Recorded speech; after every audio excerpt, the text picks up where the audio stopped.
वीरः हनूमान् शुकराक्षसदौत्यम्। आकाशे एव स्थितस्य विभीषणस्य विषये हनूमता यत् उक्तं तत् श्रुत्वा रामः गम्भीरस्वरेण उक्तवान्। विभीषणः शरणं प्रार्थितवान् अस्ति, अतः अभयदानम् एव धर्मः इति।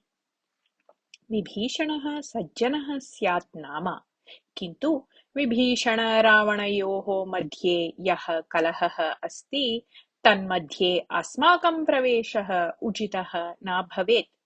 वृथा भारः अस्माभिः न स्वीकरणीयः इति उक्तवान् सुग्रीवः। यथा भवान् वालिना सह कलहं कृत्वा मां शरणं गतः, तथैव विभीषणः अपि रावणेन सह कलहं कृत्वा आगतः अस्ति। यथा भवते अभयं दत्तं तथैव विभीषणाय अपि अभयदानं मम धर्मः। विभीषणः सज्जनः इत्यत्र नास्ति विमतिः, अतः अभयदानेन न कापि हानिः इति उक्तवान् रामः।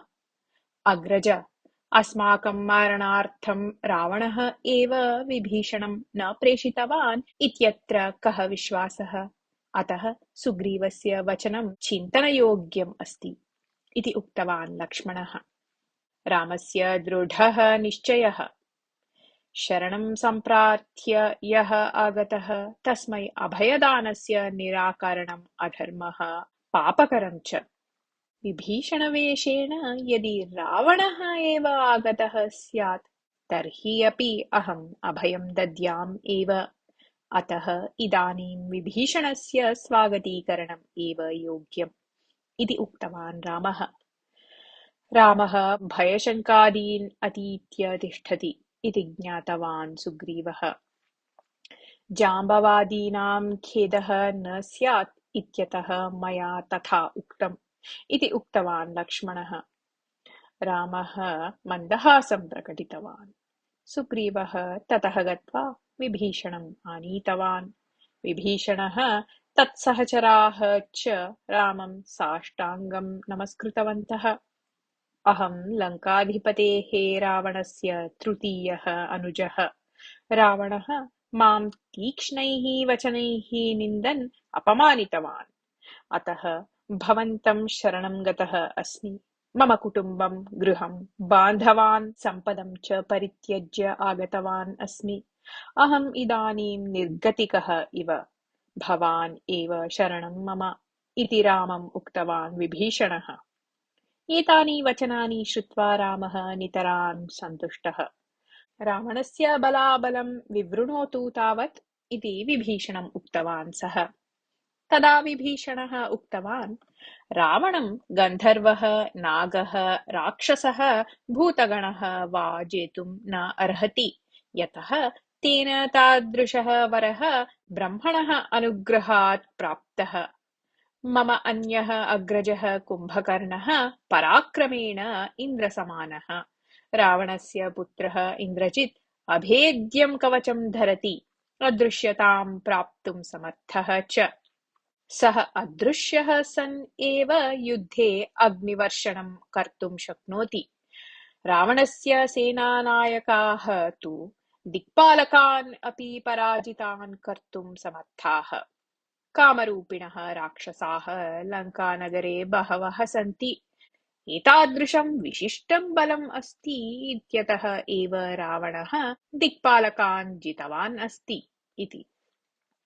एतत् श्रुत्वा रामः विभीषणम् उक्तवान्, रावणस्य बलं यादृशं वा भवतु नाम, तं संहृत्य भवन्तं लङ्काधीशं करिष्यामि। यावत् रावणसंहारः न भविष्यति तावत् अहम् अयोध्यां न प्रतिगमिष्यामि इति। रामवचनानि श्रुत्वा विभीषणः रामं साष्टाङ्गं नमस्कृत्य, यावत् मम शरीरे प्राणाः भवन्ति तावत् दुष्टराक्षसानां रावणस्य च संहारार्थम् अहं भवतः साहाय्यं करिष्यामि। भवतः शत्रवः ममापि शत्रवः भवन्ति इति उक्तवान्। तदा रामः विभीषणं प्रीत्या आलिङ्ग्य, लक्ष्मण, समुद्रजलम् आनीय एतं विभीषणं राक्षसराजत्वेन अभिषिञ्चतु इति आदिष्टवान्। वानराणां सम्मुखे विभीषणः राक्षसराजत्वेन अभिषिक्तः अभवत्। वानराः सिंहनादं कृत्वा सन्तोषं प्रकटयन्तः रामं तोषितवन्तः। अनन्तरं हनुमान् सुग्रीवः च विभीषणं पृष्टवन्तौ, इदानीम् अस्माभिः वानरसेनया च एतस्य घोरस्य समुद्रस्य लङ्घनं कथं करणीयम्? भवान् कमपि उपायं सूचयितुं शक्नुयात् वा इति। तदा विभीषणः उक्तवान्, रामः समुद्रराजं शरणं प्रार्थयेत्। रामस्य पूर्वजः सागरः नाम चक्रवर्ती बहुधा समुद्रराजस्य उपकारं कृतवान् आसीत्। अतः प्रत्युपकारबुद्ध्या वा सागरः साहाय्यं कुर्यात् एव। अतः समुद्रसाहाय्यप्राप्तिविषये सन्देहः मास्तु भवताम् इति। सुग्रीवः रामलक्ष्मणयोः समीपं गत्वा विभीषणेन यत् उक्तं तत् श्रावितवान्। विभीषणः योग्यम् उपायं सूचितवान् इति चिन्तितवान् रामः। एतद्विषये भवताम् अभिप्रायः कः इति सुग्रीवलक्ष्मणादीन् पृष्टवान् सः। तदा ते उक्तवन्तः, अस्मदागमनं ज्ञात्वा अपि समुद्रराजः मार्गं न परिकल्पितवान्। तथापि अस्माभिः सः प्रार्थनीयः। यावत् शिशुः स्तन्यप्रार्थनं न करोति तावत् माता अपि क्षीरं न ददाति खलु इति। एवं विभीषणस्य सूचना सर्वैः अनुमता। वनवासी अहं समुद्रतीरे दर्भान् प्रसार्य व्रती सन् शयनं करोमि इति उक्त्वा रामः दर्भसङ्ग्रहणार्थं ततः गतवान्। अत्रान्तरे रावणस्य गूढचरेषु अन्यतमः शार्दूलः नाम राक्षसः लङ्कातः आगत्य वानरसेनां परिशील्य प्रतिगत्य रावणम् उक्तवान्, प्रभो, समुद्रस्य अपरस्मिन् तीरे अन्यसागरः इव दृश्यमाना वानरभल्लूकसेना अस्ति। रामलक्ष्मणादयः धनुर्धारिणः सन्तः सीतां नेतुम् अत्र आगन्तुं सन्नद्धाः सन्ति। अहम् उपरिष्टात् त्वरया किञ्चित् दृष्ट्वा आगतवान्। सेनायाः समग्रं विवरणं ज्ञातुं कश्चित् अन्यः प्रेषणीयः इति। रावणः शुकनामकं राक्षसम् आहूय, मत्सन्देशवचनैः भवान् सुग्रीवम् एवं वदतु, अये सुग्रीव, मया रामपत्नी आनीता यत् तस्य भवतः च कः सम्बन्धः? न कोऽपि सम्बन्धः खलु। पत्नीवियुक्तः रामः किमपि वा करोतु नाम भवान् किमर्थं वा तस्य साहाय्यार्थं गच्छन् विपदं स्वागतीकरोति? देवगन्धर्वादिभिः अपि दुष्प्रवेश्या लङ्का वानरैः प्रवेष्टुं शक्या इति चिन्तनं तु भ्रमः एव। प्रतिगमनं भवतः क्षेमाय इति।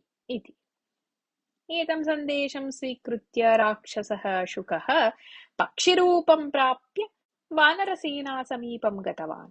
आकाशे एव स्थित्वा सुग्रीव इति उच्चैः आहूतवान्। एतत् श्रुत्वा सुग्रीवः अग्रे आगत्य, अहमस्मि सुग्रीवः, कः भवान्? किमर्थं माम् आहूतवान् इति पृष्टवान्। शुकः आकाशे एव स्थित्वा रावणसन्देशं यथावत् श्रावितवान्। अनुचितं सन्देशम् आनीतवन्तम् एतं मारयिष्यामः वयम् इति वदन्तः वानराः आकाशं गत्वा शुकं गृहीत्वा भूमौ पातितवन्तः। तदा शुकः दैन्येन, राम, दूतं मां रक्षतु कृपया, राजनीतिः भवता अविदिता तु न, वानरकोपाग्नितः मां रक्षतु इति प्रार्थितवान्। रामः शुकं बन्धविमुक्तं कृतवान्। शुकः आकाशं गत्वा, सुग्रीव, मया रावणम् उद्दिश्य कः सन्देशः वक्तव्यः इति पृष्टवान्। अये रावणदूत, रावणं मद्वचनैः एवं वदतु, अये रावण, भवान् मम मित्रं न, उपकृतवान् अपि न, प्रत्युत मम मित्रस्य शत्रुः अस्ति भवान्। एवम् एव मम वैरिणः वालिनः मित्रम् आसीत् भवान्। एवम् उभयथा अपि भवान् मम शत्रुः एव। यथा वाली तथा भवान् अपि मरणं प्राप्नोतु। भवतः, भवत्पुत्राणां, भवत्परिवारस्य च संहारकः अहम्। अचिरात् एव महासेनया सह आगत्य भवन्तं संहरिष्यामि। रावणबाणात् भवन्तं देवेन्द्रादयः अपि रक्षितुं न अर्हन्ति। रामलक्ष्मणयोः अनुपस्थितिं ज्ञात्वा भवान् सीताम् अपहृतवान्। सर्वथा भीरुः भवान्। भवतः मरणकालम् आसन्नं भावयतु इति इति उक्तवान् सुग्रीवः। एतत् सन्देशं श्रुत्वा यावत् शुकः ततः निर्गन्तुम् उद्युक्तः तावता अङ्गदः सुग्रीवम् उक्तवान्, एषः न दूतः अपि तु गूढचारः। एषः तीक्ष्णदृष्ट्या परितः पश्यन् सेनाबलं परिशीलयन् आसीत् इति। एतत् श्रुत्वा सुग्रीवः वानरान् आज्ञापितवान् यत् तं गृह्णन्तु इति। वानराः तं गृहीत्वा पीडयितुम् उद्युक्ताः। तदा शुकः, हा हन्त, एते वानराः मम पक्षच्छेदनं कुर्वन्तः सन्ति, मम नेत्रे उत्पाटयन्तः सन्ति, राम रक्षतु माम् इति आक्रन्दनं कृतवान्। तदा रामः अग्रे आगत्य तं वानरपीडातः मोचितवान्। शुकः सकुशलं लङ्कां प्रति गतवान्। अनन्तरं रामः दर्भमय्यां शय्यायां हस्तम् उपधानीकृत्य शयनं कृतवान्। तस्य मुखं समुद्राभिमुखम् आसीत्। दिनत्रयं यावत् सः समुद्रराजं प्रार्थितवान्, तथापि समुद्रराजः प्रत्यक्षः न जातः। ततः कापि प्रतिक्रिया अपि न आसीत्। एतेन रामस्य कोपः प्रवृद्धः। सः कोपेन उग्ररूपं प्राप्य लक्ष्मणम् उक्तवान्, इतोपि एषः समुद्रः मौनं तिष्ठति। एतस्य महान् गर्वः दृश्यते। आनयतु मम धनुर्बाणादिकम्। एकेन एव प्रहारेण समग्रं सागरम् आकुलीकरिष्यामि इति। लक्ष्मणः धनुर्बाणादीन् आनीय दत्तवान्। रामः धनुषि बाणं संयोज्य चतुरः बाणान् प्रयुक्तवान्। ते बाणाः समुद्रं प्रविश्य अग्निम् उत्पादितवन्तः। ततः उत्पन्नाः तरङ्गाः आकाशे आवृताः अभवन्। रामः पुनरपि यदा बाणं प्रयोक्तुम् उद्युक्तः तदा लक्ष्मणः, अग्रज, अलं साहसेन इतोपि बाणप्रयोगः यदि क्रियेत तर्हि त्रिलोकी अपि ज्वलिता स्यात् इति उक्तवान्। तावता अपि समुद्रराजः मौनी एव। अतः रामः समुद्रं पश्यन्, अये उद्धतसमुद्र, मम पराक्रमं भवान् इतः पूर्वं न दृष्टवान्। अद्य पश्यतु, बाणैः भवतः जलं शोषयित्वा भवन्तं मरुभूमिं करिष्यामि। दानवानां स्नेहस्य कारणतः भवतः एतादृशम् औद्धत्यम् अज्ञानं च इति उक्त्वा धनुषि ब्रह्मास्त्रं संयोज्य आकणम् आकृष्टवान्। तावता भूमिः कम्पिता, पर्वताः कम्पमानाः जाताः, तीव्रः वायुः आकाशे उत्पन्नः, मेघगर्जनं श्रुतम्, आशनिः पतितः, समुद्रजलं शतयोजनं तावत् पृष्ठतः गतम्। समुद्रजीविनः निराश्रयाः जाताः। अनतिदूरे कुत्रचित् राम राम इति प्रार्थनाध्वनिः श्रुतः। अतः रामः बाणप्रयोगं स्थगितवान्। तावता समुद्रमध्ये समुद्रराजः प्रत्यक्षः जातः। वज्रकान्तियुक्तस्य तस्य मुखात् राम राम इति वचनं निरन्तरं श्रूयते स्म। दिव्याभरणैः पुष्पमालिकाभिः च अलङ्कृतस्य तस्य पृष्ठतः गङ्गायमुनादयः नदीदेव्यः स्थिताः आसन्। समुद्रराजः रामस्य पुरतः स्थित्वा करौ योजयित्वा, राम, भवतः परिस्थितिम् अहं जानामि। गाम्भीर्यं गभीरता च मम सहजः गुणः। यदि अहं स्वभावं परित्यजेयं तर्हि लोके उत्पाताः सम्भवेयुः। अतः इच्छन् अपि अहं किमपि कर्तुं न शक्नोमि। किन्तु ब्रह्मशासनम् अपि अनुल्लङ्घ्यम् एव। अतः अहम् एतावत् तु कर्तुं शक्नोमि यत् यावत् भवतः सेना अपरतीरं न प्राप्नुयात् तावत् भवत्सु कोऽपि मयि मज्जितः यथा न भवेत् तथा सर्वान् उद्धर्तुं शक्नोमि। इतोपि अधिकं किमपि कर्तुं सामर्थ्यं नास्ति मम इति उक्तवान्। तर्हि इदानीं धनुषि योजितः बाणः कुत्र लक्ष्यीकरणीयः मया इति पृष्टवान् रामः। उत्तरस्यां दिशि कश्चन प्रदेशः अस्ति। तत्र अभीरुनामकाः पापात्मनः बहवः निवसन्ति। पापाचरणम् एव तेषां प्रवृत्तिः। ते यथा संहृता भवेयुः तथा बाणप्रयोगं करोतु कृपया इति निवेदितवान् समुद्रराजः। समुद्रराजेन यथा सूचितं तथा कृतवान् रामः। यत्र बाणः पतितः तत्र सर्वम् अपि उद्ध्वंसम् अभवत्।